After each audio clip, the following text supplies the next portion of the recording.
Bonsoir à tous et à toutes. Petit retour entre ciel et terre, entre la mer et le sol dur, autrement dit, retour sur la construction qu'on appelle Marie-Terra, avec des mètres carrés à plusieurs dizaines de milliers d'euros. Et c'est pas une blague, mais c'est juste le point de départ. On va faire une petite balade ce soir. J'ai sorti mon, comment on appelle ça là, le truc là, le stabilisateur, hein, comme toujours, histoire d'avoir des images à peu près potables. Bon, on va pas, je vais pas vous emmener bien loin, mais c'est une petite balade digestive, sympathique, au frais, au calme. J'espère que vous êtes vraiment en forme et que vous allez vous accrocher, parce que je vais vous annoncer des dingueries. Je dis ça, c'est pour faire le style que j'ai quelque chose d'important à annoncer. En vérité, rien de spécial, si ce n'est quelques petits commentaires plus ou moins pertinents, ou pas. Et voilà. Donc, je voulais juste revenir déjà, pour commencer, sur ce que j'avais dit dans ma dernière vidéo, d'il y a quelques jours, en rapport avec l'escroc Benjamin Netanyahou, autrement dit Benjamin Mielowski, enfin bref, voilà, de son vrai nom des pays de l'Est, et de sa fameuse légende qui est en train de naître, qui accroît, qui prend de l'ampleur de sa mort supposée. On n'en sait rien, et il s'amuse à continuer à se foutre de notre gueule, en exagérant, en répondant, avec d'autres vidéos générées par l'IA. Évidemment, c'est de bonne guerre, et ils se font plaisir. Alors la première raison, bon, je suis un peu vieux maintenant, je vais pas passer les marches 4 par 4, il faut les prendre une par une, ou alors avec Gérard 2 par 2. Je parle bien de l'acteur, Gérard 2 par 2. C'est pour ça qu'il s'appelle comme ça, c'est parce qu'il est massif le gars. C'est comme s'il marchait par deux. Ouais, c'est pas une blague, hein. Enfin, si, à moitié. Et donc, vous avez vu, donc, au début, donc, la rumeur, elle était là. Je vais dire Gérard. Benjamin est mort, les Iraniens l'ont shooté, et les Israéliens ne veulent pas l'annoncer. Et donc, ils nous font des générations de vidéos où on le montre vivant, mais ces vidéos générées sont tellement mal réalisées, puisqu'il y a des défauts, des doigts en plus, les fameux 5 doigts de la main. Et là, ils seront 6. Et ensuite, donc, on fait une première vidéo comme ça, où il boit un café, c'est ridicule. Et tout le monde encore se jette sur l'os qu'on leur a donné à ranger. Ah, regardez, il y a des défauts, les doigts, les ceci, le café, la date, etc. Enfin, il décortique la vidéo, ce qui était prévu. Et il lève plein de points de contradiction, de défauts majeurs, etc., qui sont assez risibles, hein, parce qu'ils sont visibles tout de suite. Et ils sont encore repartis comme en 40. Alors vous voyez, il est vraiment mort. Même pour répondre qu'il n'est pas mort, ils nous refont une IA. Donc c'est sûr, là ils ont validé, il est mort. Et le lendemain, encore une fois, et comme convenu, ils nous font une nouvelle vidéo. Cette fois-ci, le même personnage, Benjamin, qui est soi-disant mort. Et là, qu'est-ce qu'il nous fait? Eh bien, il nous explique que, comment dire, qu'est-ce qu'il nous dit? Oui, il nous remontre encore cette fois-ci qu'il est toujours pas mort. Bon, c'est en hébreu, c'est pas sous-titré, donc, enfin, je comprends pas l'hébreu, donc je sais pas trop ce qu'il se dit. Mais en gros, on sait qu'il montre ses mains et ses doigts, il les compte. En gros, il dit qu'il en a bien 5, qu'il se moque des, comment on appelle ça là, des blaireaux qui validaient ça, qui étaient dessus, donc c'est bien tombé. On est encore dans un espèce de foutage de gueule où il crée une rumeur. Donc les gens ils suivent cette rumeur, ils la valident. Et Benjamin et sa clique de, comment on appelle ça, pas d'informaticiens, mais de propagandistes qui jouent ces attachés de presse si vous préférez, et remettent une pièce dans la machine, et donc ils rajoutent encore de spéculation, et ils entérinent en vérité pour ces mangeurs, ces gobeurs de tout, de n'importe quoi, le fait que vraiment on nous cache la mort de Benjamin. Puisque c'est encore une vidéo générée, et encore une fois, il n'y a rien, il n'y a que des défauts. C'est flagrant que c'est des vidéos générées par intelligence artificielle. Mais non, les gens ils se disent ouais, donc c'est sûr qu'on les a grillés, donc ça continue, le cirque continue. Donc je me posais la question jusqu'où ça va aller, 5e, 6e débunkage, encore une fois une nouvelle vidéo, et ainsi de suite pendant 15 jours, 3 semaines, 1 mois, 2 mois, jusqu'au jour où ils ne nous annonceront plus rien du tout. Et alors, les gens vont dire oui, il est mort, et il ressortira ce jour-là, probablement. Donc là c'est un petit yacht pour mes amis. C'est une marina privée. Voilà, vous avez un petit parking en bas d'autres cités HLM ou d'autres résidences Eux ici, ils ont un port privé, avec des petits restos, une petite marina, quoi, tranquille. C'est dégueulasse, mais bon.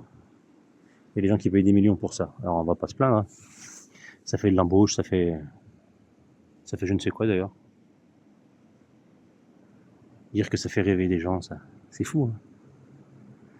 Alors, j'aime bien parce que l'idée de faire rêver des gens, de rêver d'une vie meilleure avec tout le luxe qu'on peut imaginer pour certains, ça fait partie du domaine du rêve, donc de l'irréel. On leur dit d'emblée, crois en tes rêves. Ça veut dire, clairement, continue à dormir pendant que nous on fait les choses. Cours après ce que tu n'auras jamais. C'est dit de manière détournée, évidemment, c'est juste inconscient. Mais cette petite graine, elle est semée dans l'esprit des gens. Donc, retour sur la suite de ce que je voulais dire tout de suite.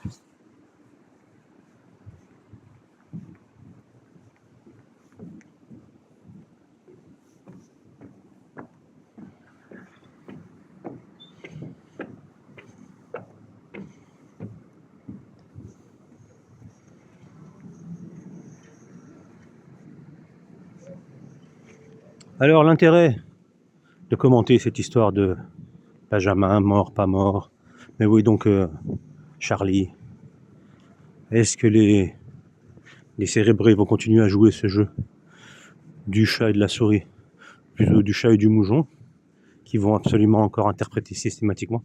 En tout cas, ça va les occuper, ça les occupe, ça leur fait oublier beaucoup de choses. C'est la meilleure façon de les promener, les balader. Donc ça, c'est génial. Alors là, je sais pas si je peux passer par là, parce qu'apparemment, c'est bouché la route. Ils se connaissaient pas, mais ils se connaissaient pas, mais c'est Bon, la route est pas barrée. Voilà, petit yacht encore. Tranquille, enfin c'est pas un yacht, ça c'est des petits bateaux. Le phare, toujours on suit le phare, on suit le phare. La lumière rouge, elle nous hypnotise, on la suit. Pour découvrir la vérité. C'est pas moi qui l'ai la vérité, hein, je vous le dis tout de suite. Et ni ici, ni demain, ni ailleurs. Ni je l'ai possédée, ni je la possède. Et je ne sais pas si je l'aurai un jour. Ça, je ne sais pas. Et ce serait prétentieux de dire le contraire. Bon, on va avoir un peu de bruit parasite puisque je passe sous un pont, pas sous un tunnel. Un pont-tunnel, très connu, hein. C'est ici que le Grand Prix de Monaco passe.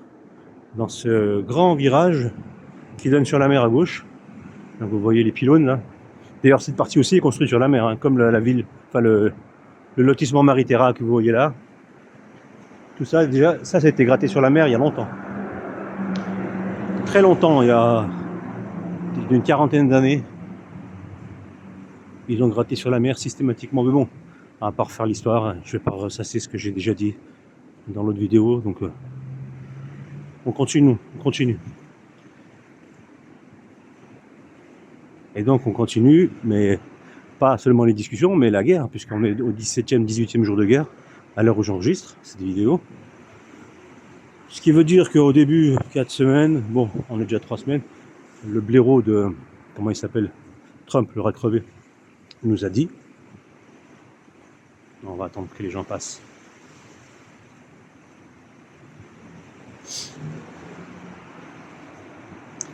Le blaireau Trump nous a dit, vous allez voir ce que vous allez comprendre, ça durera 4 semaines, et puis l'affaire sera entendue. Et en vérité, 3 semaines de combat, enfin de combat, hein, vous comprenez, et toujours, on n'a rien vu venir, ça s'enlise, on a des menaces de plus en plus extravagantes, comme par exemple le fait d'aller bombarder la petite île qu'ils n'avaient pas encore bombardée, qui est au milieu du golfe Persique, l'île de Karj, qui est soi-disant, moi je la connaissais pas, hein, c'est une petite île qui aurait les plus gros dépôts de réserves de pétrole, donc en attendant d'être expédié par les pétroliers, donc de l'Iran, et qui serait là. Et étonnamment, on apprend sa découverte, son existence, pour ceux qui ne sont pas au fait de tout ça évidemment, et en plus on apprend son existence, mais parce qu'elle est menacée d'être bombardée. Les Américains n'avaient pas encore attaqué, et les Israéliens aussi, mais bon, le petit Kouniniche, je le mets de côté, j'en parle pas, le petit usurpateur. Et là on apprend que ça n'a pas été bombardé, donc déjà, ah oui, pourquoi ça n'a pas été fait encore? C'est étonnant.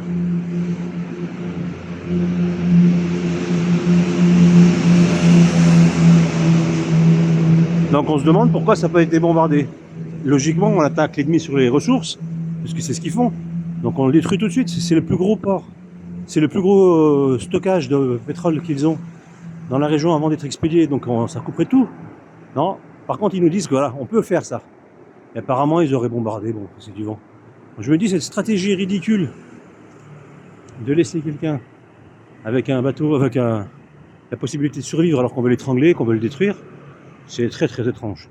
Ce serait pas un peu du foutage de gueule? Là encore, le pétrole il monte, puisque quand on annonce ça, eh ben, sur les marchés, tout de suite on se dit ah ça va être encore pire.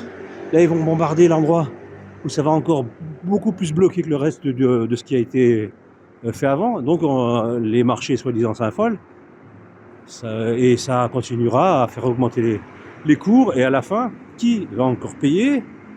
Je le donne en 1000, pas en 1000, mais toi, moi, nous, vous. Mais où est donc Ornicard?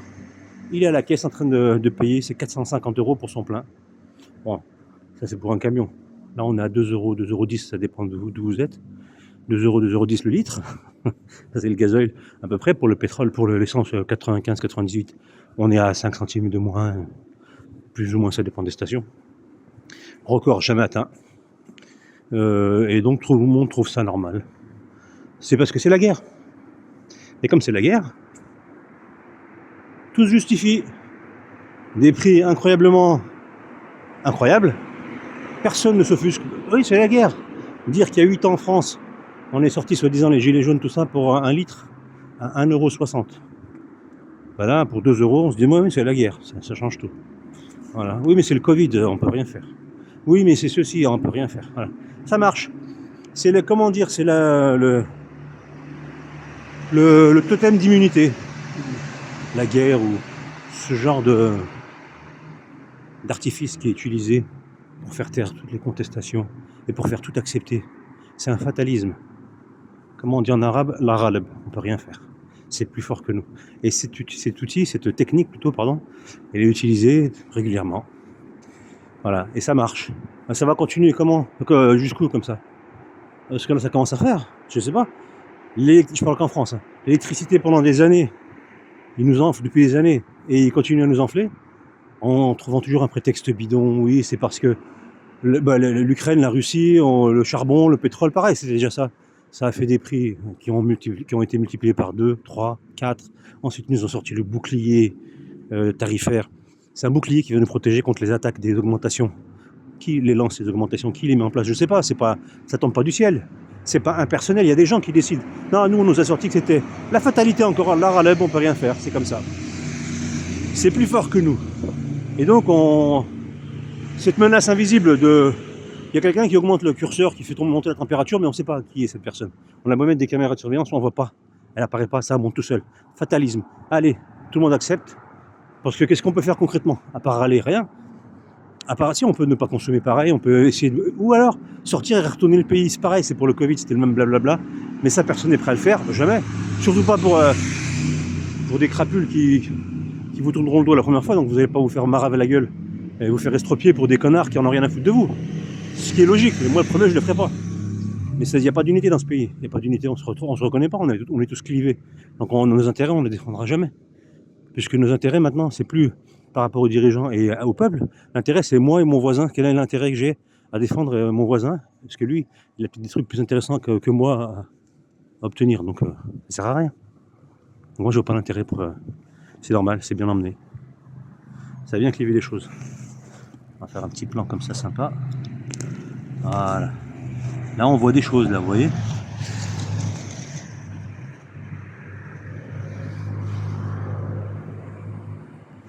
Si vous voyez pas, je vous le dirai. Donc là, on est sur le port. Pas le gros port de Marseille, hein. On est sur le port de Monaco. Non, c'est pas les mêmes genres de ports et ça s'écrit pas pareil. Et comment dire? Donc on a réussi à organiser. Bon, je sais pas si on m'a entendu, je vais recommencer. Si on m'a entendu, pas entendu. Donc on s'est fait méchamment dépouiller depuis donc 5, 6, 7 ans. Les prétextes se sont enchaînés. Pandémie mondiale, crise en Ukraine, en Russie. Et maintenant, menace de guerre, troisième guerre mondiale. Et à la fin, c'est reparti pour un tour. Combien d'années? 3, 4 ans, 5 ans? Donc moi, je vois pas de troisième guerre mondiale, je l'ai déjà expliqué, c'est du vent. Il n'y a pas de troisième guerre mondiale. On n'est pas sorti de la première et la deuxième guerre mondiale qui étaient elles-mêmes des guerres. D'accord? Eux, ils nous ont donné un timing en nous disant celle-ci c'est la première, celle-ci c'est la deuxième. Donc menace de plus en plus forcément importante, puisque l'épisode 1, il est toujours surpassé par l'épisode 2, et évidemment, logiquement, le troisième épisode surpassera les deux autres. Et comme entre-temps on a mis la graine grâce à la deuxième, justement l'épisode 2, on a mis un petit teaser, on a mis la bombe atomique. C'est petit teaser, vous savez, à la fin d'un épisode, on met un petit truc qui va évoquer le troisième épisode. Donc là c'est pareil, hein, la deuxième guerre mondiale, ils nous ont lâché à la fin les deux fameuses Hiroshima et Nagasaki, et ça c'est pour baptiser le troisième. Donc troisième, il n'y en aura pas. Pas du tout. Et non seulement il n'y en aura pas, mais elle ne sera même pas nucléaire. Si, elle ne sera pas là parce qu'il n'y aura pas eu. Donc en fait, c'est une continuité de guerre. Moi, c'est mon schéma de lecture. J'ai du mal à... Parce que je ne lis plus leur narration tellement bidon. Le jour où moi j'ai compris plutôt, c'est pas que j'ai découvert, j'ai compris que l'arme nucléaire n'existait pas. Ça relativise tout. Toutes leurs menaces, tout leur narratif, ça le ridiculise. Ça le rend tellement inoffensif. Et surtout, ça montre l'ampleur du mensonge dans lequel on est. Et ils l'ont construit, ce mensonge. Ils ne l'ont pas construit. Ils l'ont lié à notre histoire. Et ils ont créé notre crainte et une peur qu'on n'aurait jamais dû avoir grâce à ce mensonge bien enchevêtré dans notre narratif qu'on a depuis maintenant 60 ans, grâce à plus de 60, je raconte 60 ans depuis 44, 45, avec Hiroshima et Nagasaki. Puis ensuite, ils ont entretenu tout ça avec les essais nucléaires de chaque pays, la France, l'Angleterre, les États-Unis, bref, tous les essais sous-marins, atmosphériques, terrestres, enfin bref, les déserts algériens ou les déserts américains, au Pacifique et à 3000, 4000 mètres d'altitude, je ne sais plus à quelle altitude ils ont fait des essais, d'autres nations, chacun a fait son petit délire, mais ça a entretenu le mythe. Et le mythe aujourd'hui, j'entends dans la bouche de plein de gens. Donc je ne demande pas à ce que les gens avalent ou acceptent mon point de vue, mais soyez logiques. À quoi sert l'arme nucléaire? Donc, je ne reviens pas sur le fait que c'est techniquement impossible d'avoir une arme telle qu'ils le décrivent. C'est impossible. Techniquement impossible. Mais même si techniquement c'était possible et qu'elles auraient vraiment existé, ces armes, comment on peut imaginer, si on croit en une justice divine évidemment, parce que si on n'est pas dans ce délire-là, mais pour beaucoup c'est un délire, mais c'est une réalité pour beaucoup de gens, si on n'est pas versé dans le bien et le mal et la justice divine, une fois que cette existence et ce monde est terminé, on passe à la justice, hein, dans l'au-delà, ce qu'on appelle l'au-delà. Comment imaginer que donc cette arme existe vraiment et qu'elle serait entre les mains des pires nations de ce monde qui donc ont techniquement la possibilité d'éradiquer quasiment la vie sur Terre, en tout cas de détruire tous leurs ennemis? Comment on peut accepter ça logiquement quand on est croyant, encore une fois, c'est ce que je dis, si on n'est pas versé dans cette spiritualité, et le bien et le mal, le concept de bien et le mal, c'est un truc un peu flou qui n'a pas de raison d'être, en tout cas qui n'a pas comme créateur le créateur. Comment on peut imaginer, enfin les gens, s'ils ne sont pas versés là-dedans, évidemment qu'ils peuvent le voir ça comme quelque chose de normal, ou n'importe qui peut l'avoir. Non, mais quand on connaît le bien et le mal, jamais, au grand jamais, le créateur ne donnera l'arme, en particulier cette arme destructrice. On peut dire diabolique, telle qu'elle fonctionne. Comment cette arme ultime pourrait être entre les mains des pires nations, les plus criminelles? Je pose la question, mais j'ai déjà la réponse, donc moi c'est une fausse question-réponse. Je fais un peu le monhomme politique. Et en même temps, hein, Macron traverse la rue, et en même temps, tu peux pas passer, il n'y a pas de passage piéton. Ah bon? Bah dessine-le. Oui, mais sur un malentendu, avec Brichel qui n'est pas là, ça pose des problèmes au niveau de l'éthique et de comment dire, il faut penser printemps, et ça change tout. C'est le réchauffement pas climatique ni asymptomatique, c'est le réchauffement des abrutis qu'on fait revenir à la poêle avec un soupçon de mensonge recyclé, répété, rabâché, et une bonne dose d'amnésie collective, ce qui fait qu'à la fin on a un bon petit plat, une bonne petite tambouille d'abrutis finis réfractaires qui sont là à aller voter au municipal et à dire ah mon Dieu on va tous mourir, mais c'est normal qu'on paye 2 €. C'est normal. Ah, c'est tout à fait le droit d'Israël de se défendre, évidemment. Tiens, en parlant d'Israël, oh, comme par hasard, enchaînement bienvenu, non volontaire, évidemment, je te jure, sur la tête de ta Rachel et sur Bernard Montiel, ça c'est pour la rime. Là, on est en train de délirer, enfin moi, parce que vous y êtes pour rien, vous m'écoutez, mais moi, je suis en train de partir dans des délires, etc. La guerre en Iran, l'élément qui peut être utilisé aussi pour faire accélérer les choses, on va dire, c'est que, vous savez que l'Iran, selon la légende, alors il y a une partie qui est vraie, l'autre partie qui est forcément fausse, c'est une certitude, aurait riposté contre les bases américaines qui sont dispersées autour de son territoire dans le Golfe. Tout le monde sait que les Américains je crois qu'ils ont 50 bases dans le Golfe, je parle. Hein. Ils en ont 200 dans le monde et ils en ont répartis dans le Golfe et dans la grande zone du Golfe, si vous voulez. À peu près, je crois, peut-être que je me trompe, mais ils en ont plusieurs dizaines, c'est sûr, mais je crois qu'ils en ont autour d'une cinquantaine. Je trouve que ça fait quand même beaucoup. Peut-être que je me trompe, mais bon, il y en a quand même pas mal. Déjà, ça justifie aucune raison. Aucune raison ne justifie d'avoir des bases à 10 000 km de chez soi. Voilà, aucune. Vous pouvez dire ce que vous voulez, personne, sauf si on est malhonnête et hypocrite, mais personne ne dira oui, c'est un danger, l'Iran, ils sont à 10 000, 12 000 bornes de chez toi.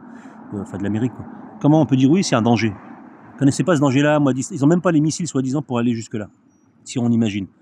Bref, peu importe. Dites-vous bien que donc on a dit que l'Iran a riposté, a envoyé des missiles sur Dubaï, sur l'Arabie Saoudite, Qatar, machin, etc. Donc il y en a forcément potentiellement des vraies attaques qui sont réelles, pas de souci. Mais en revanche, il y en a beaucoup, et on est presque donc il y en a qui ont été confirmés. Là, par exemple, non, ça c'était pas l'Iran, mais je crois que je suis pas sûr que ça a été confirmé. Mais bon, on a des doutes sur la Turquie, je crois, sur l'Arabie Saoudite, et je ne sais plus sur quelles autres villes, en Irak, je crois. Les Iraniens ont dit que c'était pas eux. Et on pense vraiment que c'est les Français, les Américains, parce que les Français y sont. Hein. Vous l'aurez pas, hein. Ils y sont. Entre ce qu'ils annoncent et ce qu'ils font, il y a un monde, hein, sachez-le, et tous les pays sont comme ça. Donc les Français, les Anglais, les Israéliens, les Américains aussi, ils sont là à lancer des missiles pour faire porter le chapeau, c'est une bonne guerre. Ils ont toujours fait ça, pourquoi ils changeraient aujourd'hui? Surtout aujourd'hui. Et donc, par un concours de circonstances heureux, bien heureux, il est possible que ce concours de circonstances à venir puisse être raconté de la manière suivante. Un missile iranien est parti, ou des missiles iraniens sont partis pour viser Tel Aviv, je ne sais quelle autre bourgade dans un périmètre plus ou moins proche, mais par concours de circonstances exténuants, ont été déviés ou ont raté leur cible et ils ont atterri à Jérusalem et surtout ils ont détruit les mosquées sur le mont du Temple. Voilà.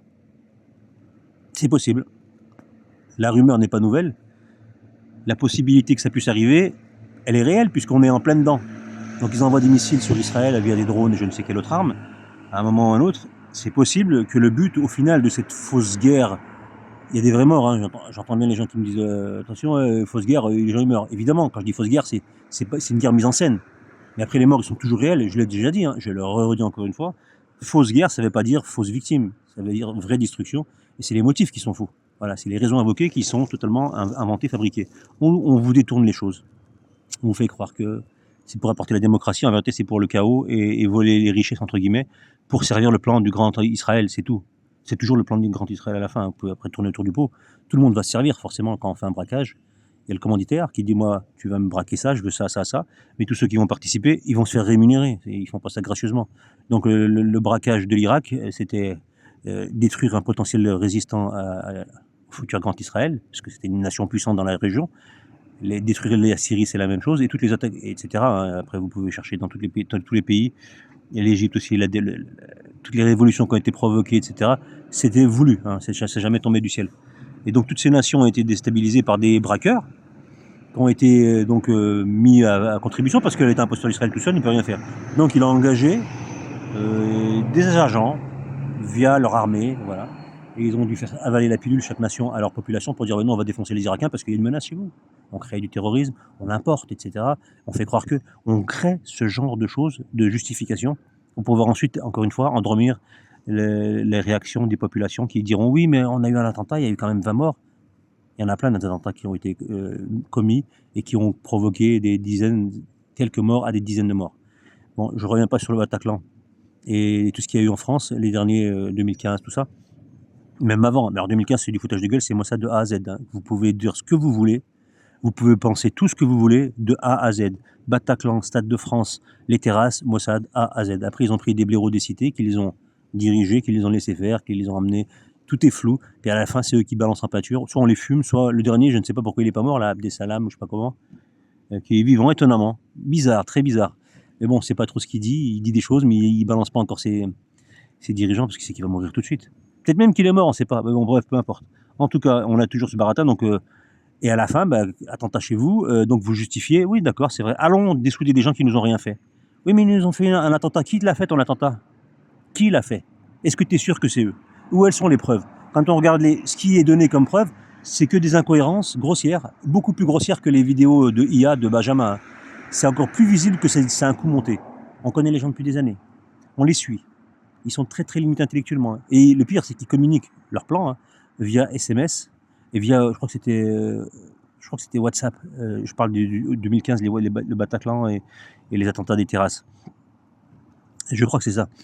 WhatsApp et compagnie. Donc, ou alors sur, je ne sais plus quelle plateforme vidéo où ils échangeaient des discussions pour se dire on va faire ci, on va faire ça. Et donc des textos sur les téléphones classiques, donc fliqués. Et les mecs étaient déjà recherchés, fliqués, parce qu'ils avaient, soit ils étaient déjà des délinquants, des gens un peu chelous, soit ils ont été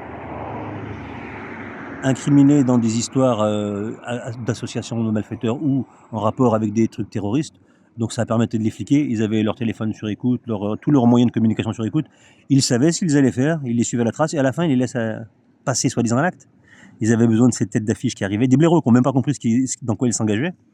À la fin, les gens sont anesthésiés donc par toutes les mises en place de petites choses pour crédibiliser et pour forcer les gens à accepter une intervention au seul bénéfice de l'État imposteur d'Israël. Donc tout ce qui se passe depuis 40 ans en grande banlieue d'Israël, donc tout ce qui est le Moyen-Orient, c'est toujours le même schéma et les gens finissent par accepter, par fatalisme, même s'ils vont manifester. Mais ça change quoi de manifester? Ça change rien. Leur gouvernement, nos gouvernements, puisqu'en Europe, en France, on est sans doute les fers de lance de ce tape-laventrisme et de ce suivisme, continueront à aller toujours dans le sens de l'État imposteur d'Israël. L'État imposteur d'Israël qui est donc toujours le cœur de tout ça. Et personne ne se pose la question. Je parle au-delà des croyants et ceux qui ont un peu compris le schéma dans lequel on se trouve. On est englouti par un plan. En fait, c'est des ornières. Vous êtes coincé dedans, vous suivez, on vous traîne, et vous suivez le chemin guidé. Voilà, c'est des rails. Vous n'avez pas trop le choix de suivre ça, même si vous savez que c'est pas bon. Puis vous voyez la finalité, hein. C'est tout droit, les rails, l'ornière vous emmène là dans un coin, vous pouvez pas sortir. Ou alors vous allez vous faire mal, parce qu'on avance vite. Et puis surtout, quand je dis vous allez vous faire mal, c'est vous allez vous mettre au banc de la société, perdre votre travail, vos liens sociaux, ce que vous voulez. Et puis l'État va vous attaquer, il va finir par vous enfermer, puisqu'on fait des lois pour criminaliser les gens qui pensent autrement, vous le savez. Ça se met en place gentiment, mais sûrement. Il y en a beaucoup qui se font contrôler, dépouiller économiquement, parce qu'on s'attaque à ce qui va vous faire vivre, pour vous faire taire. Si on estime que vous méritez de vous taire, parce que ce que vous dites ne va pas dans le bon sens, on va faire en sorte de vous couper les vivres tout de suite. C'est le plus radical et c'est ce qui marche le mieux.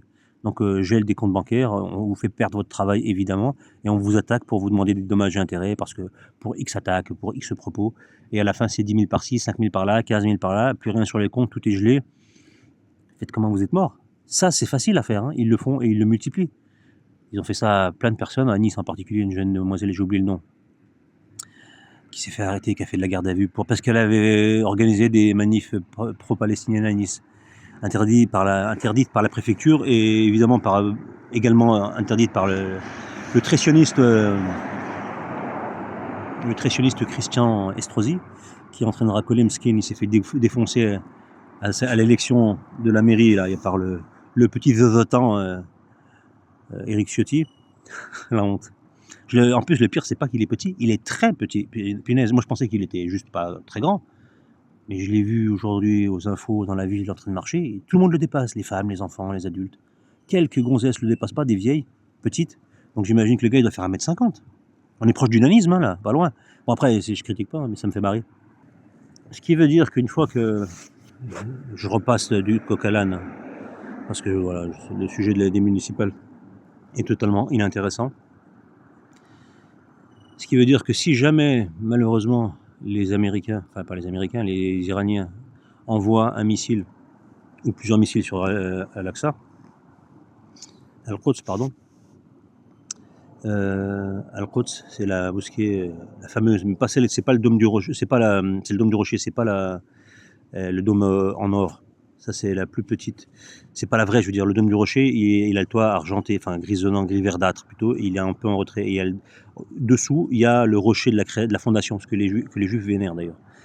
Et en islam, c'est un objet, il est décrit dans le voyage nocturne, je crois, du prophète quand il a fait l'ascension. Comment dire, j'ai encore digressé, je sais plus ce que je voulais dire. Donc, si jamais ces missiles arrivent et détruisent l'esplanade des mosquées, donc il restera plus grand chose. Là, qu'est-ce qu'on va se dire? Parce que le plan, il est simple. Ils vont nous le présenter comme une attaque contre des Iraniens, contre quelque chose de monumental pour les musulmans. Mais ce sera définitivement terminé. Il n'y aura plus rien à faire, la mosquée sera détruite. Moi, sincèrement, j'y crois pas. Pour moi, ce ne sont que de vaines perspectives. Parce que nos chers amis sionistes rêvent de ça. Ils comptent le faire. Ils ne savent pas exactement comment le faire. Enfin, ils ont plusieurs pistes et ils ne savent pas laquelle prendre. Et en fonction de l'évolution de la situation qu'ils créent, des situations qu'ils créent, ils envisageront une solution plus que l'autre. Donc tremblement de terre programmé, missiles donc via les Iraniens ou d'un autre pays d'ailleurs, mais jamais venant de leur propre chef. En fait, ils vont faire en sorte que ce qu'il devra arriver à la mosquée, aux mosquées, donc devra être le fruit d'un concours de circonstances qui devra en réalité refléter le dessein divin qui ira dans leur sens. C'est-à-dire que, en gros, les Juifs auront la validation de la divinité en général, c'est ce qui devra apparaître aux yeux des gens, via un tremblement de terre qui détruira tout, ou des missiles qui tomberont. Et ça, ce sera la preuve que, ils ne méritaient pas, les musulmans, d'avoir ce lieu pour eux, et que ça, donc c'est le moment, puisque l'Israël commande la région. D'ailleurs, je dis pas l'Israël, je dis Israël. Je sais pas pourquoi je dis l'Israël, parce que c'est Israël, mais bon, peu importe. Vous m'avez compris. Et donc ça prouvera à leurs yeux, et ils méritent, puisque c'est leur terre. Donc Dieu leur aura à ce moment-là donné la validation définitive, comme quoi ils sont dans le juste et que la terre leur appartient. Et la preuve, il a détruit ce qui gênait jusqu'ici. Donc il n'y aura plus d'obstacles pour construire leur temple. Je vois quelque chose comme ça. Mais même là, moi personnellement, j'ai du mal à le croire. Je n'arrive pas à imaginer qu'ils la détruiront. Je n'y arrive pas. Même si je explique comment ils pourraient, même si je me dis que ce qui arrivera avec ce genre de destruction sera, entre guillemets, leur point d'orgue, et ils sentiront que le Messie sera prochainement là, puisqu'ils pourront reconstruire le temple, et ils s'acharneront à le reconstruire, ça vous verrez. Si ça arrive, ça ira vite.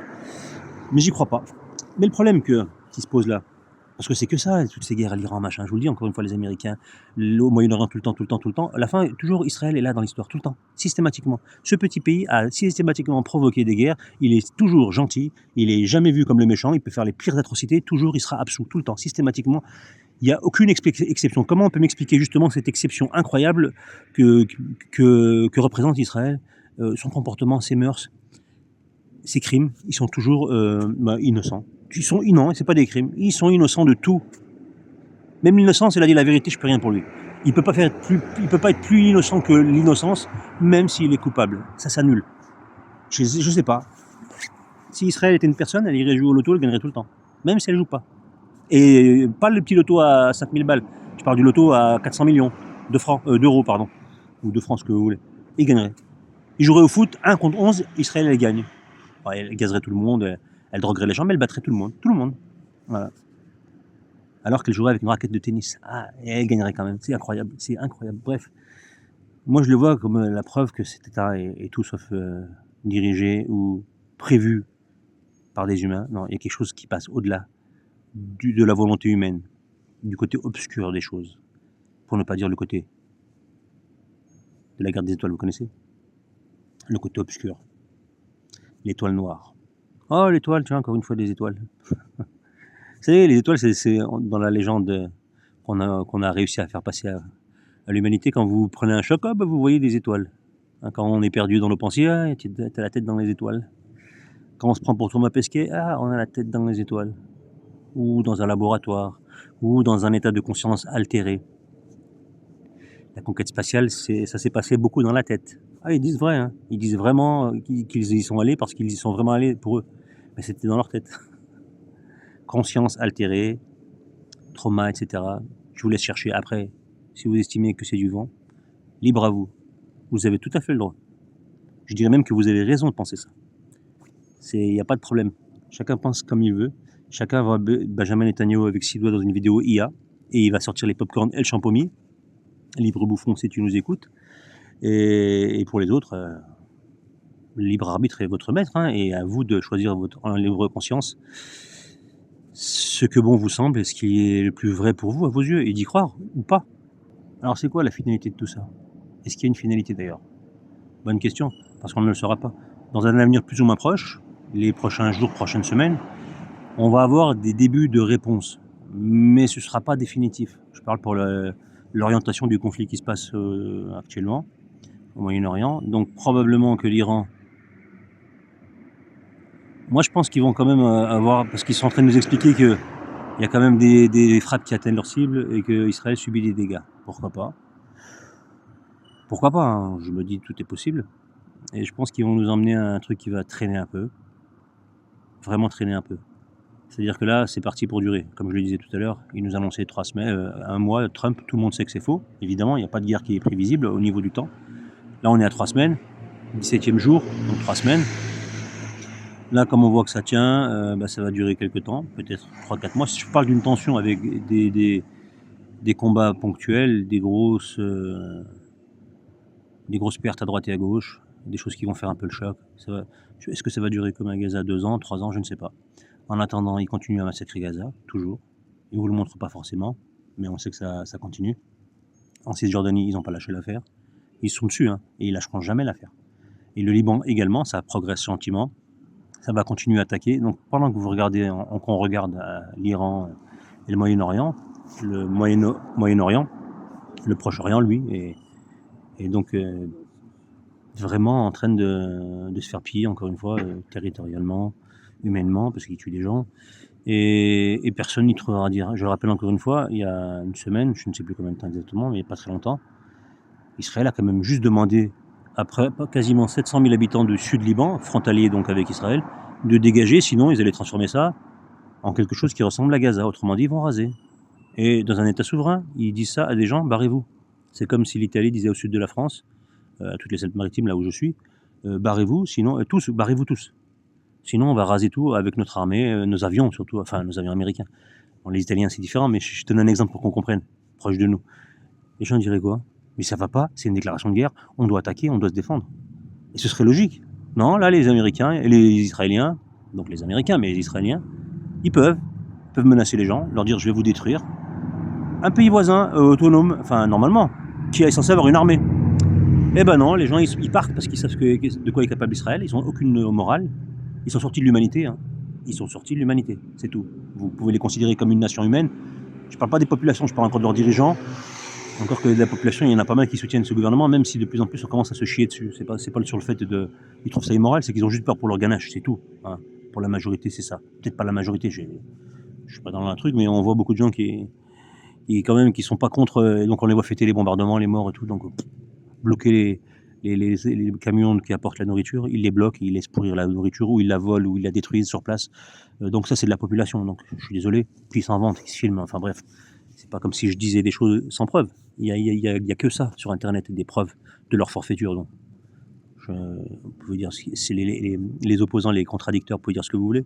Tout le monde a vu les images. Même si vous voulez pas les voir, vous les avez vues forcément à un moment ou à un autre. Bref, petit coucou, un message à Christian Estrosi qui disait oui, les Palestiniens, ils nous montrent, ils ont tué, ils nous montrent leurs enfants qui sont morts et tout, mais c'est des bébés en plastique. Vous vous souvenez pas? Si, je pense que vous vous souvenez. Là, il était il y a une semaine dans une mosquée ou une association musulmane, je sais pas si c'était dans une mosquée. Il allait faire l'iftar, je crois. Je sais plus ce qu'il allait foutre. Il allait ramener sa gueule d'hypocrite, de faux derche. Et ce Christian Estrosi, je l'ai croisé 2 fois, en face à face. Christian Estrosi, chaque fois que vous le regardez, pourtant je suis pas méchant moi. Bon, j'ai peut-être un regard un peu dur, mais je suis pas méchant du tout. Le gars, à chaque fois que vous le regardez, il baisse les yeux. Il baisse les yeux. C'est un truc de fou. Je l'ai croisé dans un aéroport, enfin dans un embarquement pour un avion. Il était devant la porte avec ses conseillers. Et moi, je suis arrivé là, j'ai eu la surprise de le découvrir là, dans l'avion. Parce qu'il y avait une grève Air France.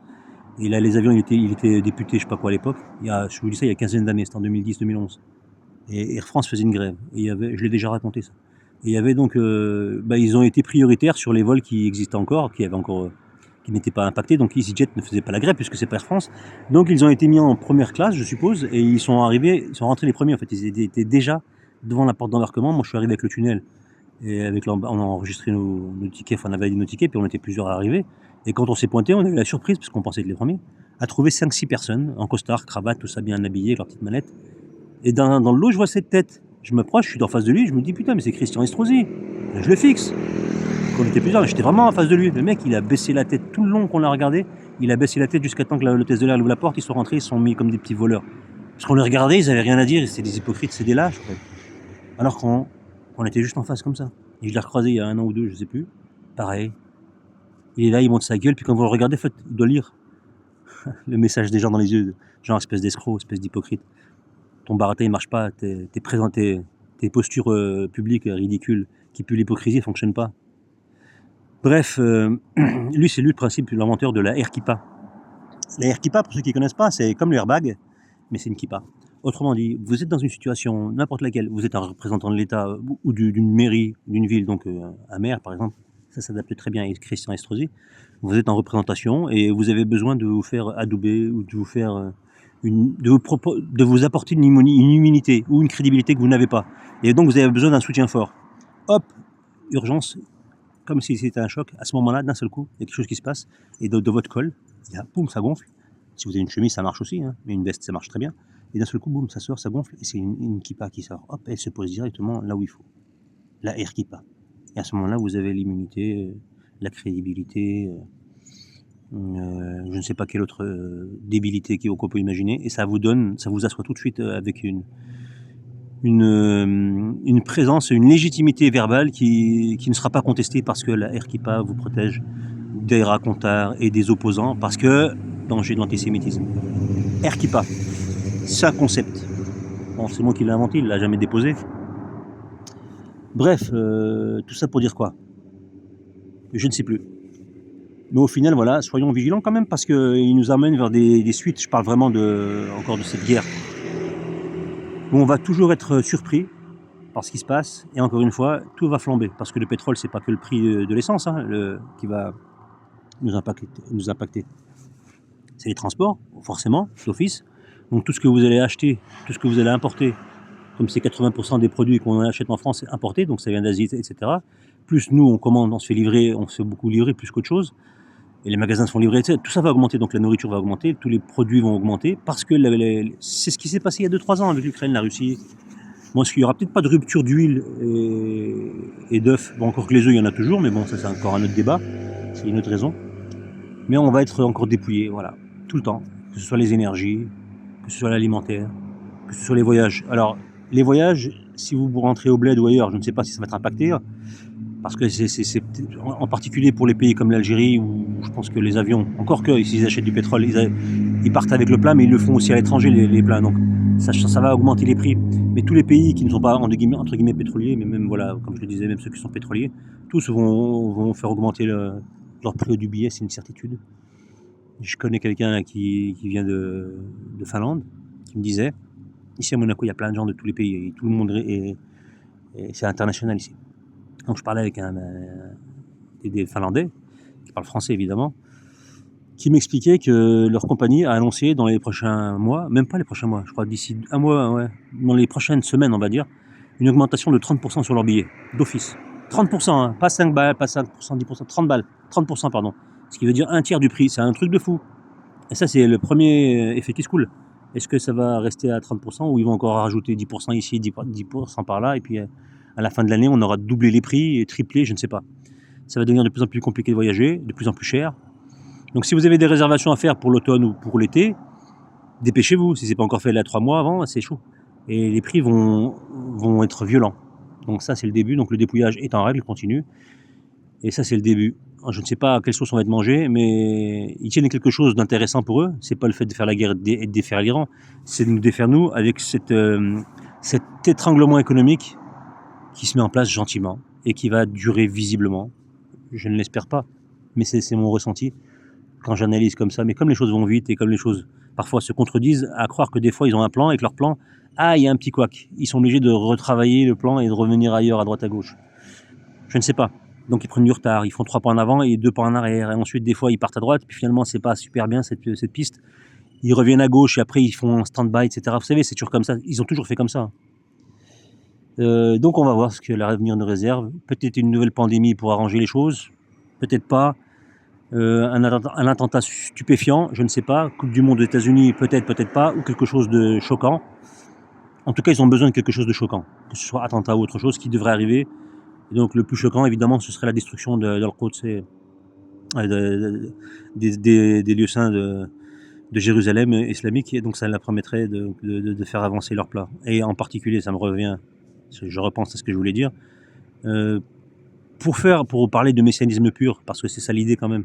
Et pour ceux qui pensent que l'arrivée du Mashiach est de plus en plus imminente, je rappelle juste que le principe, ou l'obligation pour le judaïsme messianique, de toute façon, le judaïsme il est que messianique, mais bon, on va dire comme ça pour parler, pour pas entre guillemets généraliser, même si je viens de dire le contraire, mais bon, c'est pas grave.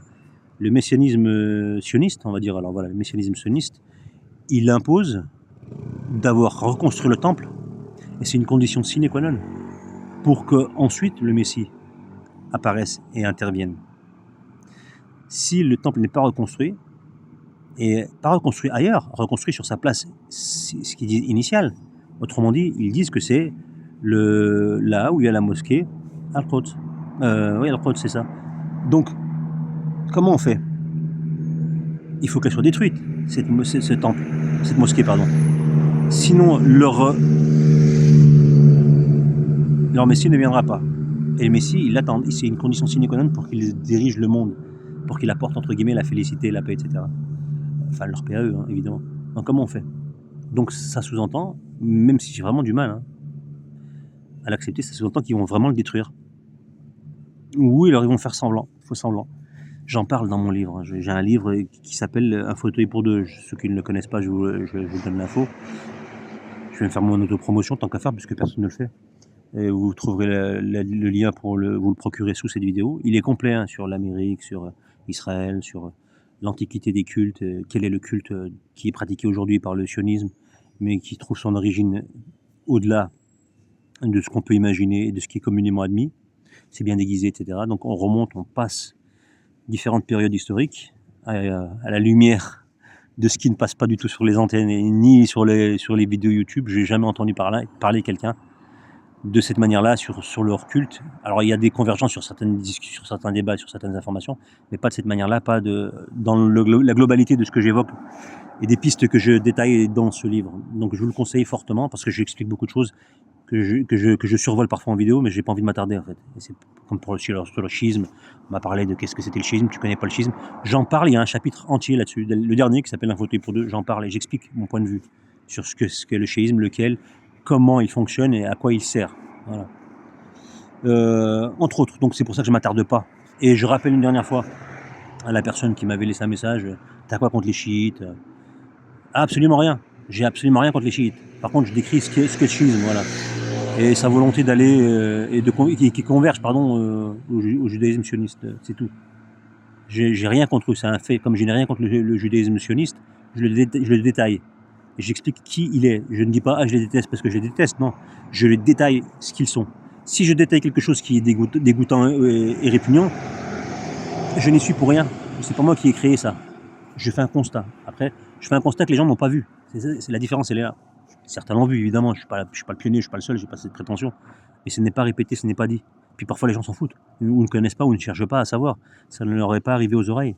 Si vous ne connaissez pas le principe du Mahdi chez les chiites, le Mahdi caché, qui doit arriver à la fin des temps et qui a exactement les capacités du Messie juif, j'y suis pour rien. Moi, pendant longtemps, je ne le savais pas. Puis après, on découvre, et après, on se dit, ah ouais, mais tiens, on apprend des choses de différents niveaux, dans différentes cultures, dans différentes histoires, dans différentes croyances. Puis ensuite, il y a des rapprochements qui se font. Et plus on connaît des choses, plus on peut faire les rapprochements. C'est sûr que si on ne connaît pas, on peut chercher toute sa vie, on ne comprendra pas les tenants, les aboutissants des choses. Ce sera que partiel, on n'aura pas la vision globale, on ne saura pas où on va. Moi, je sais où on va maintenant. Je pense savoir où on va. Je ne dis pas que j'en suis certain, mais j'ai une bonne idée de ce qui pourrait nous arriver. Et ça se confirme de jour en jour. de découverte en découverte. Bref, donc le livre que j'ai édité chez Amazon, malheureusement, puisque personne ne veut l'éditer, vous le trouverez en lien en dessous, au prix modique de 18 € que vous pouvez vous procurer sur donc Amazon ou directement sur ma page Tipeee. Tous mes livres sont disponibles via ma page Tipeee si vous ne souhaitez pas passer par Amazon. Bon, ce sera quand même Amazon qui va l'éditer et vous le recevrez via Amazon, mais ce sera via mon Tipeee. Vous ne passerez pas par Amazon directement, voilà. J'éclaircis, mais ça ne change rien au problème. De toute façon, je n'ai pas d'autre éditeur, donc voilà. L'avantage avec Amazon, c'est que je ne retire aucune ligne. J'écris ce que je veux, ce que je pense être vrai. C'est important. C'est très important, je pense, parce qu'il y a beaucoup de gens qui se font probablement caviarder, même dans des maisons d'édition dites dissidentes, sur certains sujets. Je pense que la moitié de mon livre, j'aurais pas pu le mettre si je l'avais édité par chez n'importe qui, je pense. Parce que c'est des théories qui ne sont pas acceptées par certains, pour beaucoup même. Vous pouvez deviner le timing de l'arrivée et du cataclysme mondial que fera l'arrivée de l'Antéchrist, parce qu'il arrivera. Hein. Donc ce qui fait que quand il arrivera, la conclusion que je refuse d'accepter, donc ça veut dire qu'ils vont détruire la mosquée, et ils vont reconstruire leur temple sur place. Et si vous voyez, ou alors je disais c'est un faux semblant, je ne sais pas par quel artifice ils vont y arriver, je ne sais pas, mais c'est possible qu'il y arrive. C'est ça l'événement le plus tragique qui risque d'arriver via ce conflit, dans un court ou moyen terme. Ce qui sous-entend aussi qu'il y a un timing qui doit être respecté. Donc le temps que ça arrive, le temps qu'ils reconstruisent le temple, ça ne va pas se faire en 2 jours. Donc là, les guerres qui seront en place, elles vont amener à d'autres événements qui vont s'enchaîner, en intensité et en gravité surtout.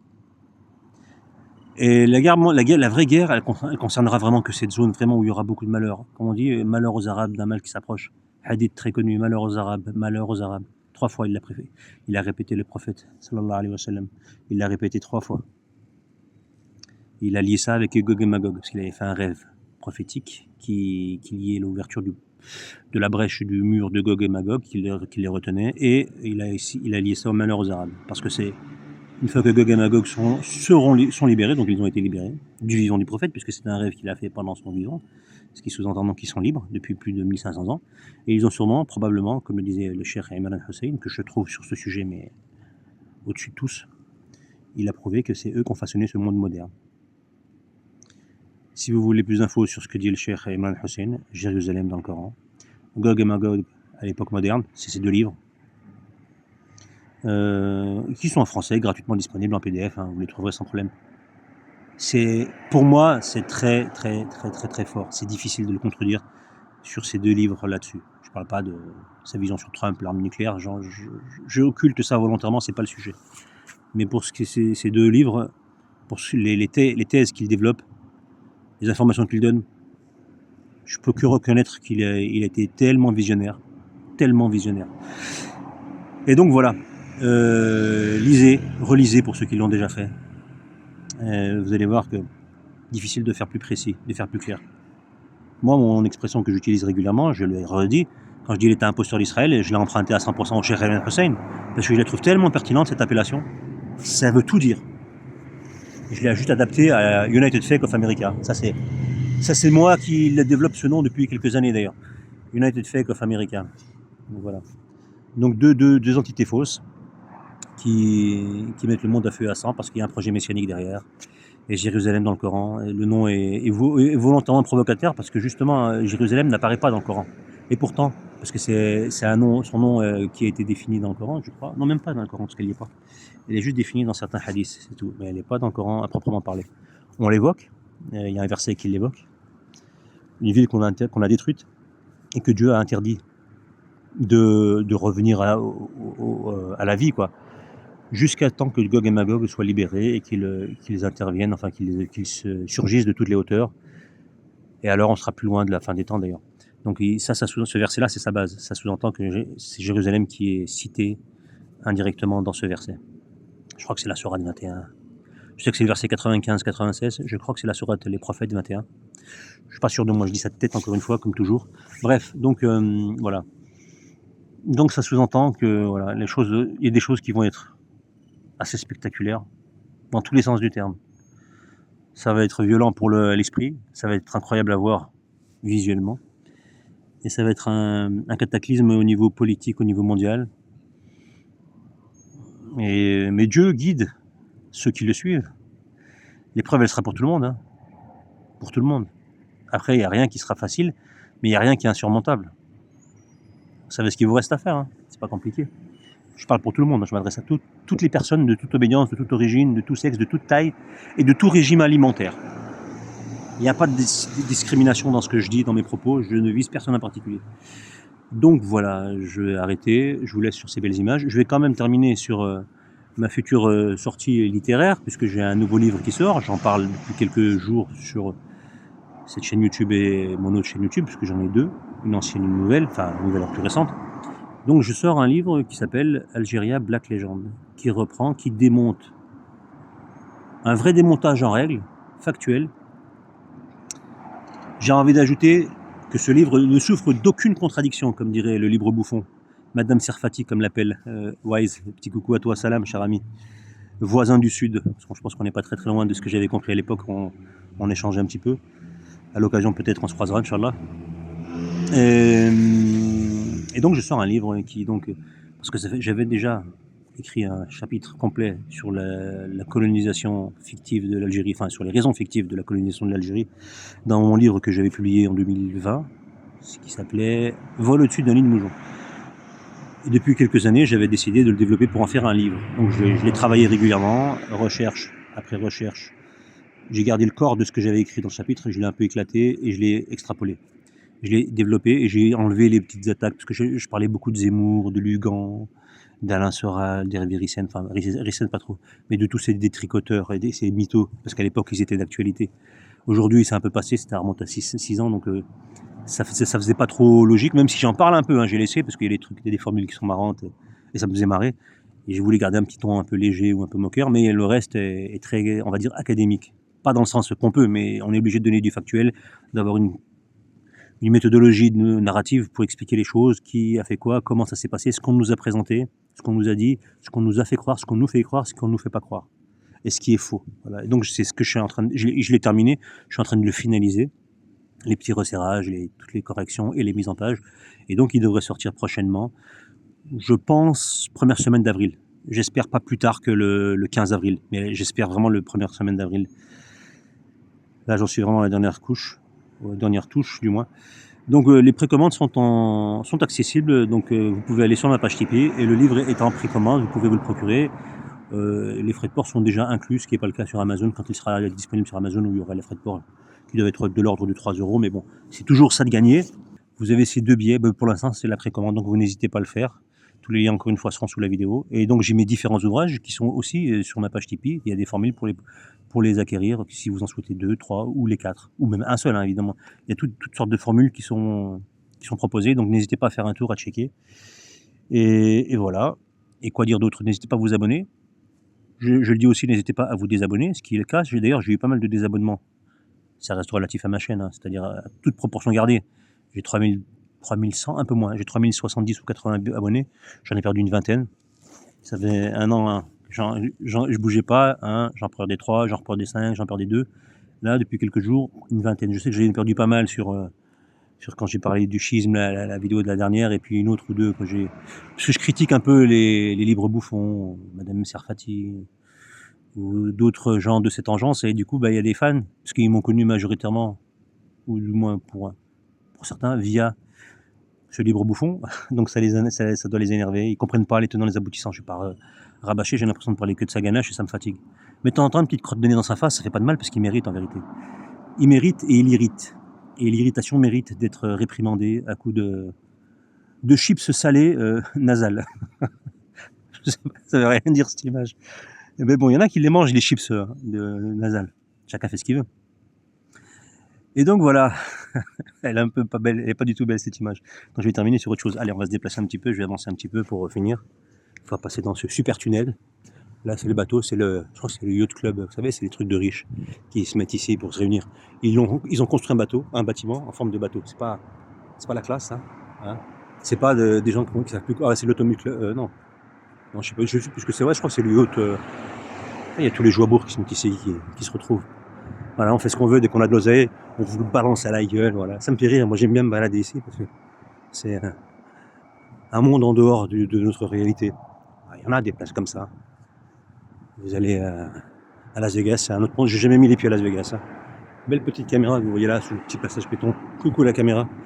Il doit y avoir le mec dans le truc, il a dû me voir. Bref, donc je sais plus comment ça s'appelle. Ah oui, c'est ça.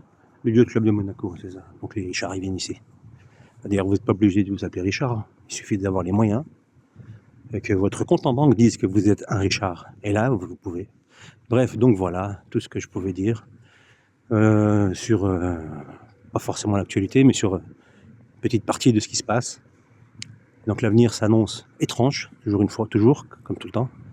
Donc soyez vigilants, ouvrez l'œil, les deux oreilles, et puis faites attention à vous, ça suffira largement pour pouvoir prévenir les éventuelles manipulations. Et là, je finirai juste pour vous dire que, en fait, on le savait déjà, mais l'IA, maintenant, ils vont se lâcher, et vous ne pourrez plus faire la différence, parce que là, ils nous ont montré des images bidons de M. Netanyahou grossières, mais ça, c'est des versions dégradées.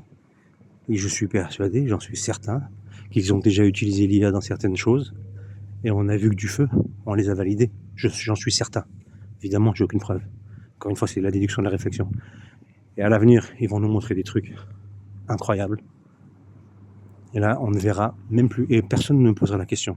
Donc ce que vous voyez là, toutes les versions d'IA qui sortent, c'est du dégradé, c'est du 480p. Voilà. Quand ils ont déjà des vidéos 4K en IA, et personne ne voit rien. Et personne ne verra rien, sauf si eux décident de vous le dire. Et encore, c'est pas sûr qu'on y arrivera. Donc, ça reste quand même assez... La manipulation a encore de beaux jours devant elle. Et on va se faire bien balader. Vraiment bien balader. Et ça, je vous le dis, chers amis, c'est pas rassurant du tout. Sur ces images lumineuses et nocturnes de la principauté et du palais là-bas. Là-bas, c'est le palais. Je vous souhaite une bonne nuit, une bonne soirée, une bonne journée. Je vous dis à très bientôt et que Dieu vous garde.